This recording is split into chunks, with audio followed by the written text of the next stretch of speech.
Consciousness is only possible through change. Change is only possible through movement. Huxley. I hope you're ready for today, because today I'm going to tell you 5 things you can change to raise your consciousness.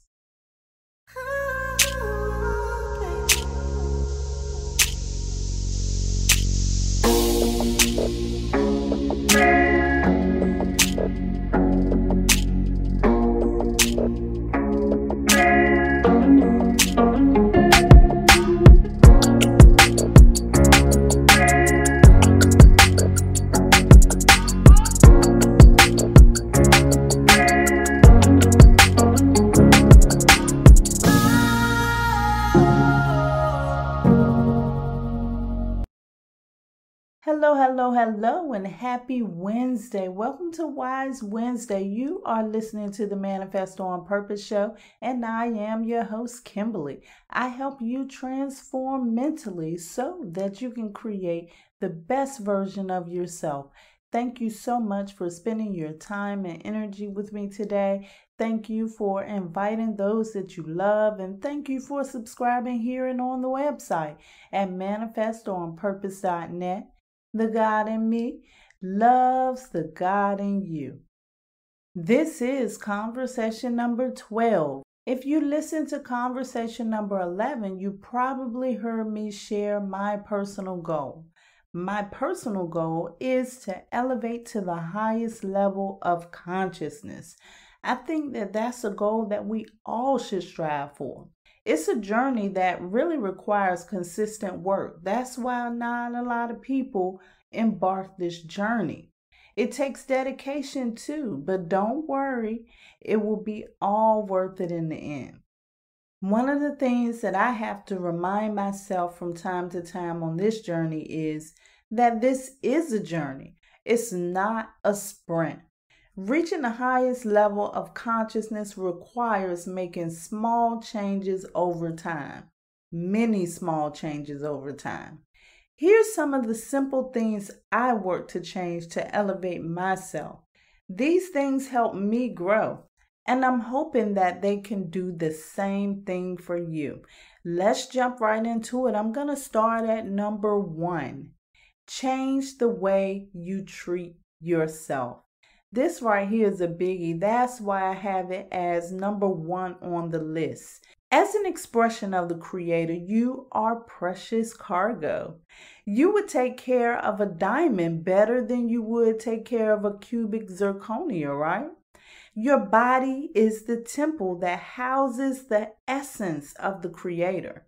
If your goal is to become one with the Creator, you must treat yourself as such.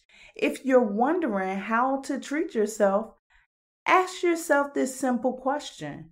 If the Creator were a person, how would I treat that person? That's how you should treat yourself. Moving on up to number 2. Now that you know you have to change the way you treat yourself, number 2 is telling you to change the way you treat others. Number 1 is a prerequisite for number 2, because if you don't know how to treat yourself, then it's impossible for you to treat others good. A good rule of thumb here is the golden rule. We've all heard about that golden rule, do unto others as you would have them do unto you. But how many people are actually doing this? Here's a special tip.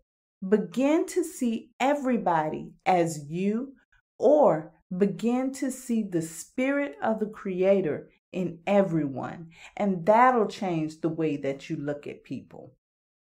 Number 3, and number 3 kind of ties into number 2. Change your perspective of life. This includes the world and the people in it. Practice viewing life through the lens of optimism.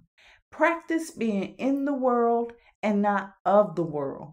A part of this is not allowing the day-to-day stressors consume you. A lot of people get caught up and trapped in the stresses of life that happens. They get so caught up in these things that they detach from themselves. So that's important. Number 4, change your communication. And communication goes both ways, input and output. Believe it or not, a lot of who you are and what you believe comes from what you consume on a daily basis. And I'm talking about your communication here. Ever think about the fact that a lot of your negativity comes from the media and conversations you consume? There are still a lot of people that are in denial about this fact. They feel that the media they consume or the communication they get in from other people has no effect on their lives whatsoever. However, I stand by this because of my personal experiences. There were times that I noticed a shift in mood by watching a different television program or a different movie. My mood would switch to change into whatever the energy was in that movie. I mean, think about it. Have you ever watched a movie and the movie made you cry? That means that you're still picking up energy from that movie. So it's not that I'm just telling you, oh, don't listen to the media, don't pay attention to the media, or listen to the conversations coming in. What I'm saying is these things affect your energy. And you don't have to take my word for it. Try it for yourself. My suggestion here is simple. Turn off the TV for a little while and read a good book. Kick negative Nancy to the curb and have conversations with positive Paula. Use positive self-affirming statements to communicate with yourself. Because believe it or not, a lot of the negative communication that comes in is through your very own self-talk. My, we've reached number 5 already, and I've saved the best for last. Change your mind. Change your mind by being focused, present, and aware as much as you can. This is very important. This is how you grow to be in the world, but not of the world. Remember, I spoke about that earlier? It's strange how a lot of times we can make time for everybody else, but can't seem to make time for ourselves. Create time for yourself every single day. You deserve that. You deserve to have at least 30 minutes a day where you're just doing something for yourself. During this time, make sure that you escape to your inner sanctuary. You can do this through things such as routine meditation, yoga. Some people even use sound therapy. You can get a good workout session in. You can walk, do energy healing, reading, writing, or anything that helps you tap into yourself. Consciousness is only possible through change. Change is only possible through movement. Huxley. Reaching the highest level of consciousness is a tall order. It's not an impossible journey, though. It requires work, time, and change.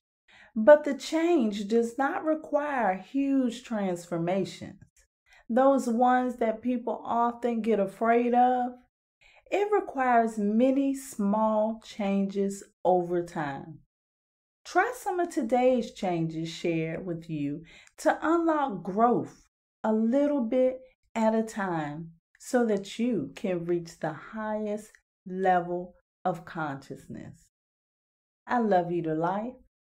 This is how you manifest on purpose. Let's prepare for meditation. In today's meditation exercise, I want you to think about these 5 changes that we talked about today and think of how you can incorporate some of these things into your daily life. If you're driving, this is not the time to do so. You can download this and save it for later.